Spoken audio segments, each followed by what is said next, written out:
Maraming mga fans ng Beyadom ang nalulungkot ngayon dahil na rin sa balitang hiwalay na ang dalawa.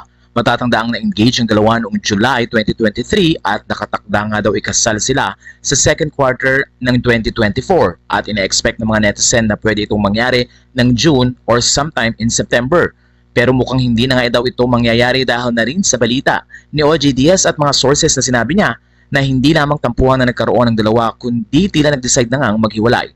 Kaya naman dahil dito sobrang nangihinayang sila sa pangyayari. Makikita kasi na kamakailan ay na-interview pa si Dominic Roque at sinabi niya ang ilan sa mga detalye ng kanilang kasal. Hindi gaganapin ang kasal sa Pilipinas at ito nga daw ay mangyayari sa Madrid sa Spain. Pero na ma-interview si Bea Alonzo ay tila wala ang excitement nito sa nasabing kasal. Ilang mga netizen din na nakapansin na hindi nasuot ni Bea Alonzo ang kanyang engagement ring. At dahil dito, nag-conclude ang maraming mga netizen sa maaaring nangyari nga sa relasyon ng dalawa.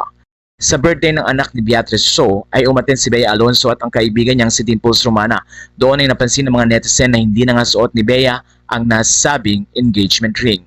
Kaya naman ayon sa mga fans, nanghihinayang sila dahil very sweet ang dalawa at iniintay nga ng maraming mga tagasunod ni Bea Alonzo at Dominic Roque ang kanilang kasal ngayong 2024. Napansin din kasi at sinabi rin ni OG Diaz na nag-break or pwedeng nag-break ang dalawa nitong January lamang.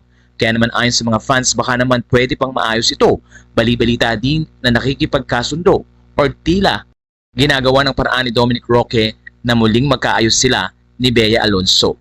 Kapansin-pansin din sa mga events ng buhay ni Dominic Roque na wala doon si Bea Alonzo. Napansin din ng mga netizen na hindi na pwedeng mag-comment sa Instagram ni Dominic Roque.